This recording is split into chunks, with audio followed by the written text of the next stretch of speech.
नमस्कार, आप देख रहे हैं यूपी टीवी 7 सच की तह तक। कानपुर की महापौर के कार्यकाल को 3 साल पूरे होने पर नगर निगम परिसर में 3 साल बेमिसाल कार्यक्रम का आयोजन किया गया। 3 साल बेमिसाल की थीम पर आयोजित कार्यक्रम में महापौर प्रमिला पांडे जी ने 3 सालों में अपने द्वारा किए गए कार्यों की जमकर बखान किया। प्रमिला पांडे ने अपने कामों को गिनाते हुए शहर को साफ करने के लिए कूड़ा निस्तारण का प्लांट की शुरुआत करवाई। यही नहीं, शहर में सड़कों का निर्माण भी किया गया और ऐतिहासिक सीसामऊ नाले को भी बंद करने का काम उन्हीं के कार्यकाल में किया गया।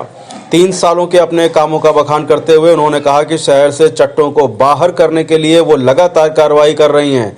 यही नहीं, शहर में लगातार बढ़ रहे प्रदूषण को लेकर भी वृक्षारोपण और सफाई की मशीनों और वाटर गन मंगवाए जाने तक के बारे में उन्होंने बताया।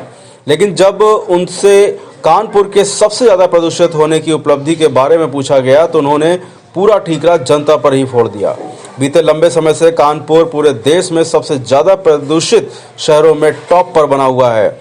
इसको उन्होंने कहा कि हम हर संभव प्रयास कर रहे हैं, लेकिन इसको ठीक करने के लिए आम जनता की भी सहभागिता बहुत ज़रूरी है और वो जनता से अपील करती हैं कि लोग प्रदूषण को लेकर जागरूक हों।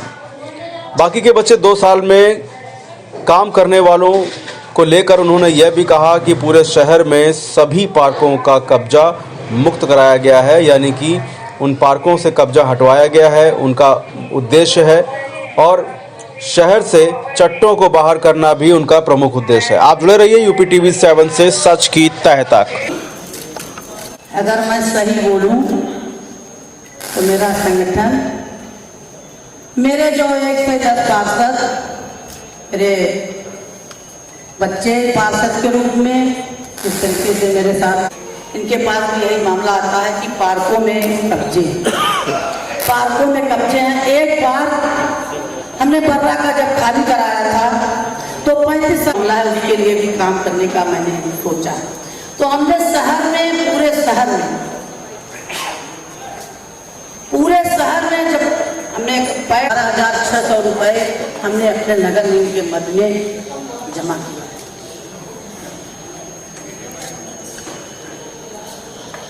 जब मैं पूरा अपना उसके माध्यम से उस सारे पार्कों में मैं पहले उसकी ट्रैक्टर द्वारा जुताई करा करके पौधों का रोपण निश्चित तौर पर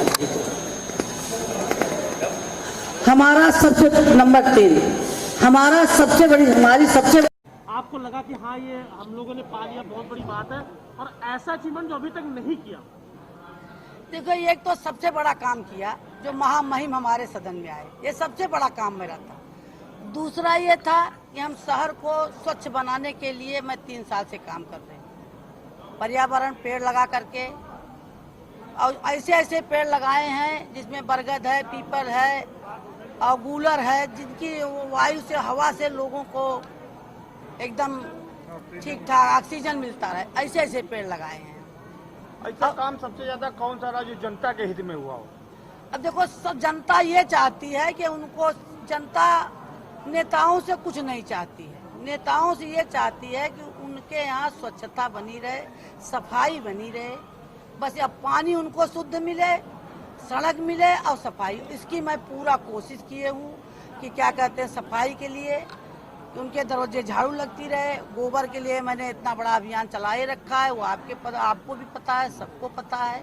पानी के लिए भी मैं, शुद्ध पानी के लिए पूरे शहर में हमारे ख्याल से पानी का बैंक हमने पूरे शहर में 50 जगह खोल रखा है कि शुद्ध पानी वहाँ से ले और पियो। बचे हुए 2 साल में आप कौन सा और क्या किया? देखो, जो आप लोग प्रदूषण के बारे में कहते हो ना, तो थोड़ा आप लोग भी विचार करो, थोड़ा शहर के लोग विचार करें। जब लॉकडाउन 22 मार्च से लगा, 1 महीने के बाद यही गंगा जी का जल ऐसा था कि उठा के पानी पी लो। तो अब मैं नहीं कहूँगी, आप लोग बताइए इसका कौन है, अब इसे आप समझ जाइए। आपने लगातार वृक्ष लगवाए, पर्यावरण को बचाने का प्रयास किया और लंबे समय से कानपुर पूरे देश में अपना कीर्तिमान स्थापित किए हुए हैं वायु प्रदूषण में। लगातार यहाँ का AQI जो है वो 500 बना हुआ, आज भी सबसे नंबर 1 पर है। हाँ, नगर नंबर निगम एक के प्रयास कहाँ है? प्रयास क्यों नहीं, प्रयास तो मेरा चालू ही है। अब आप देखियो, हमने छिड़काव के लिए 2 मशीनें अभी मंगाई, जो पानी जो धूल उड़ रही है उसके लिए छिड़काव हो रहा है, पेड़ लगा रहे हैं, और अभी और मशीनें आ रहे हैं। अभी ब्रह्मनगर में एक हम अपना लगा रहे हैं, प्लांट लगा रहे हैं। तो हम तो कोशिश कर ही रहे हैं, लेकिन जो बात हमने आपसे कही कि जो लॉकडाउन में क्यों हुआ, ये हमको आपको शहर वासियों को सोचना है कि कौन सी ऐसी गड़बड़ी थी, क्या हुआ था जिससे पर्यावरण या शुद्ध हो गया था। ये थोड़ा सा हमारे शहर की जनता भी, जन सहयोग जरूरी है। मैं जन सहयोग सबसे चरणों में नमन करते हुए कहती हूँ। अभी मैं श्रमदान किया गंगा जी में वो चीज फेंकते हैं जो चीज नहीं फेंकना चाहिए। अब मसाला जो बनाती हैं वो भी बताओ गंगा जी में फेंक देती हैं, पुड़िया खा के जो वो भी ऊँची गंगा जी। तो थोड़ा सा मैंने पहले ही कह दिया था कि आप लोगों के माध्यम से भी हम ये जागरूकता लोगों के बीच में लाना चाहती हूँ कि मेरे भाई, अगर मेरा शहर स्वच्छ रहेगा तो जब शहर स्वच्छ रहता है वहाँ लक्ष्मी का वास होता है। तो जब लक्ष्मी का वास होगा, चारों तरफ से लक्ष्मी आएंगी, तो मेरा जो शहर होगा ये बिल्कुल धनवान हो जाएगा और लोग न बीमार होंगे, सब सुख रहे, सबको सुखी मिलेगा। एक शहर तमाम पार्षद भाजपा के आके नाराज हैं, क्या कारण है? कोई नाराज नहीं है, जिसके घर नहीं, सब आए हैं। जब ये जहाँ 10 बर्तन होते का खटकता रहता है, कोई नाराजगी नहीं, समझ की नाराजगी है।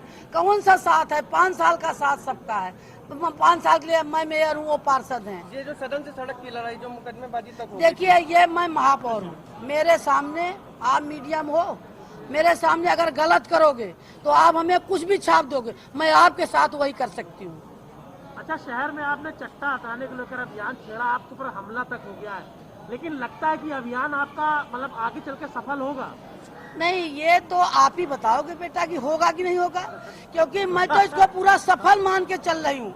अब रोज हमारे पास, आपको अभी दिखाना चाहूंगी कि मेरे पास जो हमारा नगर निगम, मैंने जोनल अधिकारियों से न जुटा पाई कि कितने चट्टे हैं। लोग रोज कभी नगर आयुक्त के माध्यम से, किसी स्वास्थ्य विभाग के माध्यम से, कोई पार्षद के माध्यम से, रोज मेरे पास 15-20 एप्लीकेशन आ रहा है कि माताजी मैं 1 महीने में चला जाऊंगा, 15 दिन में चला जाऊंगा। तो इसका ये मतलब है कि मैं इसको हटा लूँ। कॉमर्शियल कॉम्प्लेक्स था।